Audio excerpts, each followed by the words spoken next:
Hai semua, pada hari ini kita akan mempelajari tajuk tenaga elektrik dan kita akan membincangkan activity di dalam muka surat 57 hingga 59. Mari kita mulakan. Soalan yang pertama, lengkapkan peta bui di bawah. Ini merupakan sumber tenaga elektrik. Yang telah disenaraikan adalah akumulator, bateri ataupun sel kering, dan sel surya. Terdapat 3 ruangan lagi yang perlu diisi. Yang pertama adalah generator, yang kedua adalah dinamo, dan yang ketiga adalah jana kuasa hidroelektrik. Soalan B, basikal menggunakan apa untuk menyalakan mentol pada lampu basikal? Jawabannya adalah dinamo. Yang kedua, apakah yang boleh digunakan dalam kalkulator dan alat kawalan jauh? Jawabannya adalah bateri atau sel kering. Soalan yang ketiga, apakah yang digunakan dalam kendaraan seperti kereta dan lori untuk membekalkan tenaga elektrik? Ianya adalah sejenis bateri yang disebut sebagai akumulator. Soalan keempat, stesen jana kuasa apakah yang boleh membekalkan tenaga elektrik ke kawasan perumahan? Jawabannya adalah hidroelektrik. Soalan yang kedua, raja di bawah menunjukkan maklumat daripada satu penyiasatan yang dijalankan oleh sekumpulan murid. Kita dapat perhatikan terdapat 3 litar yang mempunyai bilangan mentol yang berbeza. Manakala maklumat yang kedua pula adalah kecerahan mentol. Kita dapat perhatikan litar yang mempunyai 1 mentol mempunyai kecerahan mentol yang cerah, manakala litar yang mempunyai 2 biji mentol mempunyai kecerahan mentol yang malap, dan litar yang mempunyai 3 biji mentol mempunyai kecerahan mentol yang lebih malap.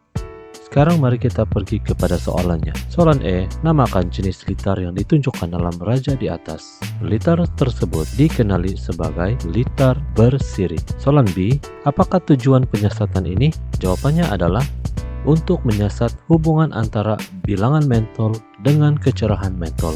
Bagaimanakah kita mendapat jawaban ini?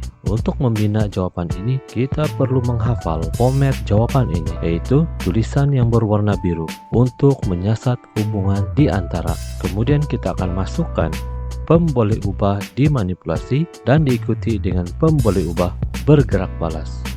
Mari kita lihat sekali lagi gambar raja yang telah diberikan. Perhatikan, ruangan yang pertama ini merupakan pemboleh ubah dimanipulasi. Ruangan yang kedua pula adalah pemboleh ubah bergerak balas. Maklumat yang kedua ini jelas menunjukkan pemboleh ubah yang sebenar, yaitu kecerahan mentol. Walau bagaimanapun, untuk maklumat yang pertama yaitu litar, ini bukan pemboleh ubah yang dimanipulasi, karena jika kita perhatikan di dalam gambar raja, kita perlu melihat perbezaan setiap litar yang ditunjukkan. Kita perhatikan, litar yang pertama mempunyai 1 mentol, litar yang kedua mempunyai 2 mentol, dan litar yang ketiga mempunyai 3 buah mentol. Oleh itu, pemboleh ubah yang dimanipulasi adalah bilangan mentol. Perhatikan format ini. Untuk menyiasat hubungan di antara PM dan PB, yaitu bilangan mentol dan kecerahan mentol. Oleh itu, jawaban yang sepatutnya kita tulis adalah untuk menyiasat hubungan di antara bilangan mentol dengan kecerahan mentol. Soalan C, nyatakan hubungan antara bilangan mentol dengan kecerahan mentol. Jawabannya adalah semakin bertambah bilangan mentol, semakin berkurang kecerahan mentol. Soalan D, nyatakan pemboleh ubah yang terlibat dalam penyiasatan ini. Yang pertama, pemboleh ubah dimanipulasi. Seperti yang kita telah bincangkan tadi, pemboleh ubah dimanipulasinya adalah bilangan mentol, manakala pemboleh ubah bergerak balasnya adalah kecerahan mentol. Soalan yang terakhir, apakah yang perlu dilakukan untuk menambahkan kecerahan mentol? Jawabannya adalah dengan menambah bilangan sel kering. Demikian adalah perbincangan jawaban bagi activity pada kali ini. Jika terdapat sebarang persoalan, sila nyatakan di dalam ruangan komen di bawah.